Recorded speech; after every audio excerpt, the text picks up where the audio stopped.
और bell icon दबाना ना भूलें। कावेरी अपने परिवार वालों के साथ कानपुर की रहने वाली थी। कावेरी की हमेशा से इच्छा थी कि उसकी एक बेटी हो, लेकिन उसकी ये इच्छा पूरी नहीं हुई। इसके कारण वो अपनी बहू रुबीना को ही अपनी बेटी की तरह प्यार करती। सब कुछ ठीक चल रहा था।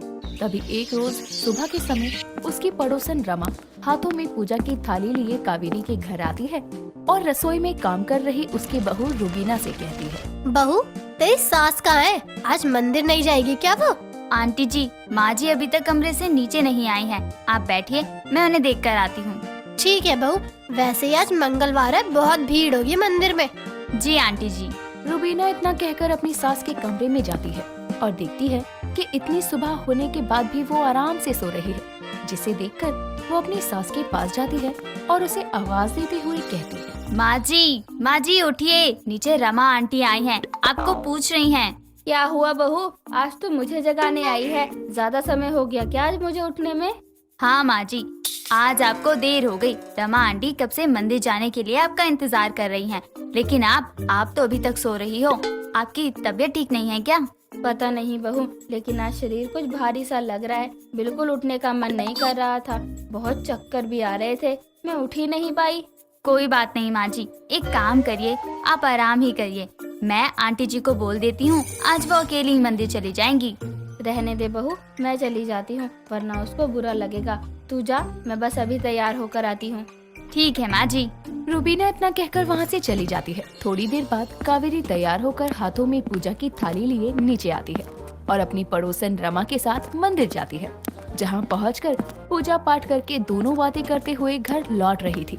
तभी अचानक कावेरी को अपने घर की सीढ़ियाँ चढ़ते हुए चक्कर आता है और वो गिरने ही वाली थी कि तभी रमा उसे संभालते हुए कहती है, क्या बात है कावेरी, आज सुबह से मुझे तेरी तबीयत कुछ ठीक नहीं लग रही है। अभी तो तुझे चक्कर भी आ रहे हैं, तेरे पैर भी सूजे हुए हैं। पता नहीं रमा क्या हो गया है, कुछ खाने का मन ही नहीं कर रहा। एक काम कर, तू मेरे साथ चल, यही मंदिर के पास मेरी सहेली का क्लिनिक है। एक बार डॉक्टर को दिखा ले, पता चले कोई बड़ी बात हो जाए। आजकल बीमारी का कोई पता नहीं चलता। रमा इतना कहकर कावेरी को लेकर अपनी सहेली के क्लिनिक पर जाती है और डॉक्टर को सारी बात बताकर उसका चेकअप करवाती है।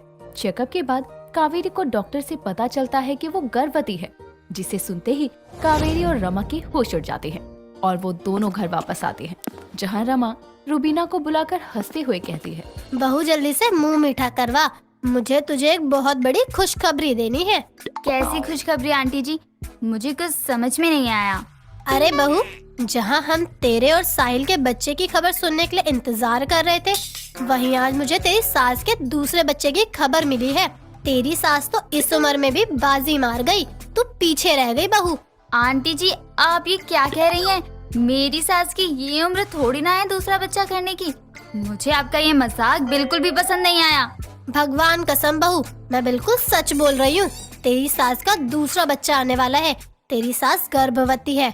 हम अभी डॉक्टर के पास चेकअप करवा के ही आ रहे हैं। मेरा विश्वास नहीं है तो अपनी सास से ही पूछ ले। माँ जी, आप सच बताइए, क्या आंटी जी जो कह रही हैं वो सच है? आपका दूसरा बच्चा आने वाला है?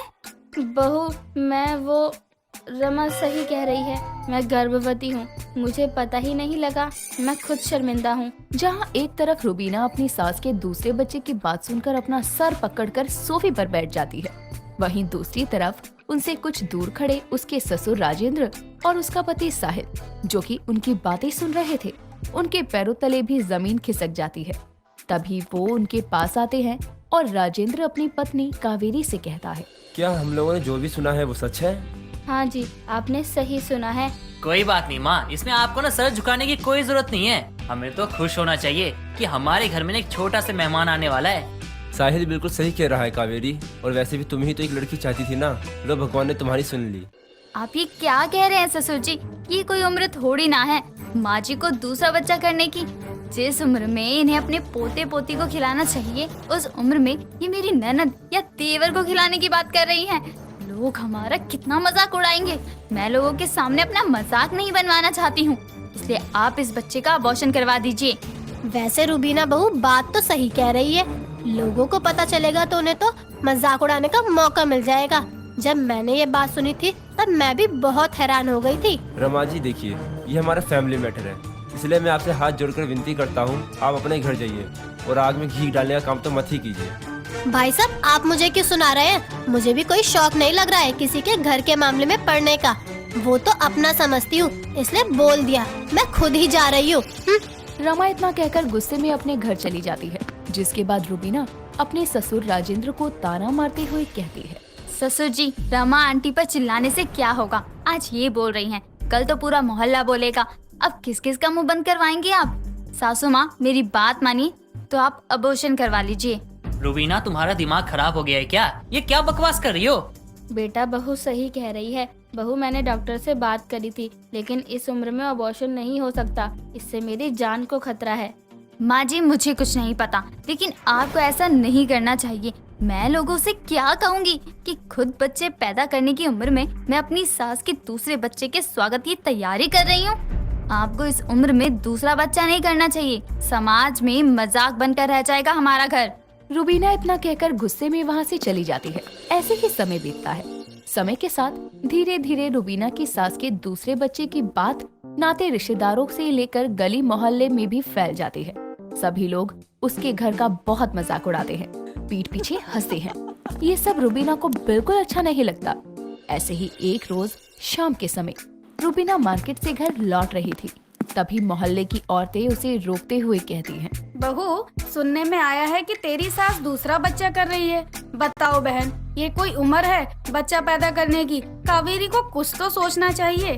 तुम सही कह रही हो बहन, लेकिन जब लोग बेशरम हो जाते हैं तो उन्हें क्या ही कह सकते हैं। नाती पोतों की उम्र में माँ बनने की तैयारी कर रही है। अपनी पड़ोस की औरतों की बात सुनकर रूबीना को बहुत गुस्सा आता है और वो बिना कुछ कहे अपने घर आती है और अपने कमरे में जाकर अपना सामान पैक करने लगती है। तभी साहिल वहाँ आता है और कहता है, तुम अपना सामान क्यों पैक कर रही हो? कहीं जा रही हो क्या? हाँ, मैं अपने मायके जा रही हूँ। मैं यहाँ रहकर अपनी सास के दूसरे बच्चे की बात सुनकर अपनी और इंसल्ट नहीं करवा सकती।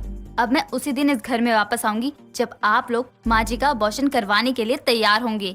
रूबीना इतना कहकर अपना घर छोड़कर अपने मायके जाती है। समय बीतता है।